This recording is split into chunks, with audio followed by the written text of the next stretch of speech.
Number 52, एक car का मूल्य 3,25,000 रुपया है तथा इस मूल्य के 85% के लिए इसका बीमा किया गया।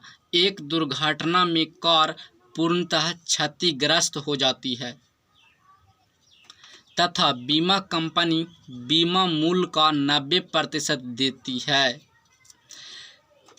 कार के मूल्य तथा प्राप्त धनराशि में क्या अंतर है, मतलब कितना अंतर है जो पूछ रहा है। तो देखिए वो यहाँ पर जो कार का जो टोटल मूल्य था जो 3,25,000 रुपया था, 3,25,000 रुपया कार का टोटल मूल्य था। और इस मूल्य के मतलब जो ये मूल्य है इसका 85% बीमा कंपनी ने कहा कि दुर्घटना पर इस जो दुर्घटना होगा तो बीमा किया गया। मतलब बीमा कंपनी है जो बोला कि जो कार का मूल्य का जितना जो होगा 85% वो हम बीमा कर दिए हैं, मतलब उतना देंगे दुर्घटना के बाद। लेकिन एक दुर्घटना में कार है जो पूर्णतः क्षति हो गया है, बोल रहा क्षतिग्रस्त हो जाती है तथा बीमा कंपनी बीमा मूल्य का 90% देता है।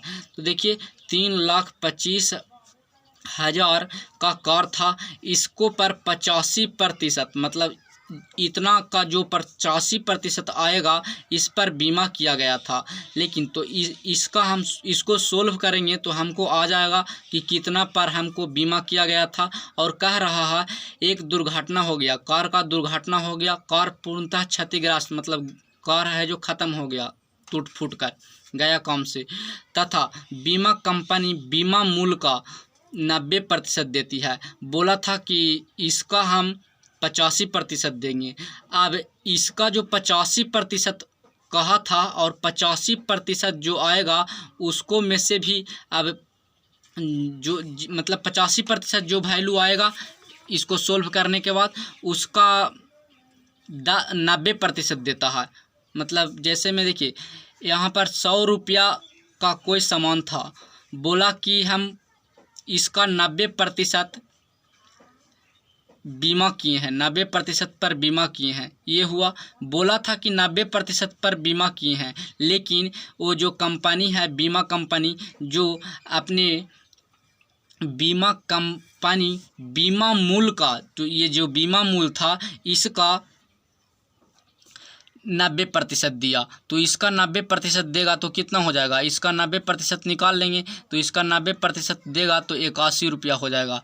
तो 81 रुपया दिया, लेकिन उसको देना कितना चाहिए था, 90 रुपया देना चाहिए था। 100 रुपया का कोई सामान था, उसको में से वह कहा था कि हम 90 रुपया पर बीमा कर रहे हैं। और जब ये जो कोई जो सामान था वो टूट गया, मतलब उलट गया, गिर गया, मर गया, फट गया, तो वो दुर्घटना होने के बाद बोल रहा है कि हम जितना कहे थे 90% देने के लिए वो 90% का हम देंगे 90%, मतलब इसका 90% देगा तो 81 रुपया देगा। अब देखिए कार लिए थे 100 रुपया में, और मतलब कोई वस्तु या कार मान लेते हैं, कोई कार था जो 100 रुपया में लिए थे और दुर्घटना होने के बाद बीमा कंपनी है जो 81 रुपया दिया, तो दोनों के बीच अंतर कितना आ गया जो हमको पता करना है। तो यहाँ पर देखिए 19 का अंतर आ गया है। तो इसी तरीक़ा से इसको निकालना है। तो डायरेक्ट यहाँ निकाल रहे हैं कि जो 3,25,000 का जो कार था उस पर 85% का बीमा किया गया था, लेकिन दुर्घटना होने के बाद वह कह रहा है कि बीमा जो मूल्य था उसका हम 90% देंगे। मतलब इसको सोल्व करने के बाद जितना आएगा उसका 90% देंगे हम, तो 90% देगा। अब देखिए इतना है जो बीमा कंपनी देगा और कार कितना का था, तो इतना का था, ये वाला वैल्यू है जो कार का है।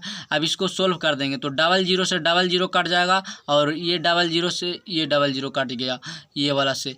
अब देखिए कट गया है, इसको गुना कर देंगे 325 गुना 85 गुना 9 कर देंगे। अब ये तीनों को गुना कर देंगे और गुना करने के बाद जो आएगा उसको इसको में से घटा देंगे तो कितना आता है गुना करने के बाद, तो 2,48,625 रुपया आया गुना करने के बाद। मतलब इतना है जो वो क्षतिग्रस्त हो गया कार तो इतना रुपया देगा, मतलब कितना 2,48,625 रुपया देगा। तो कह रहा है कार का मूल्य और कार के मूल्य तथा प्राप्त धनराशि, मतलब ये प्राप्त हुआ क्षतिग्रस्त होने के बाद मूल्य, तो कार का मूल्य तथा प्राप्त धनराशि में कितना अंतर है, तो ये दोनों का अंतर पूछ रहा है। तो दोनों को घटा देंगे तो 3,25,000 माइनस 2,48,625 को माइनस कर देंगे और जो आएगा, जो आंसर हो जाएगा, तो कितना आएगा इसको माइनस करने के बाद। तो इसको माइनस करने के बाद देखिए ये हो जाएगा 10 में से 5 जाएगा तो 5 हो जाएगा, तो पीछे हो जाएगा 5। अब इसको घटा देंगे तो फिर ये 9 में से 2 जाएगा 7 हो जाएगा, और ये हो जाएगा 9 में से 6 जाएगा तो 3 हो जाएगा। अब ये है जो इसको डायरेक्ट यहाँ से देखिए ये वाला तो 4 हो गया था और 4 में से 8 गया, मतलब 8 तो 14 में से 8 जाएगा तो 6 हो जाएगा, और ये है जो हो गया 31 में से 24 जाएगा तो 31 में से 24 जाएगा तो 7, तो 7 आ गया। अब इसका मतलब 76,375 रुपया दोनों का डिफरेंस है। तो दोनों का डिफरेंस कितना आ गया 76,375 रुपया। तो इसका आंसर भी ये वाला हो जाएगा 76,375 रुपया।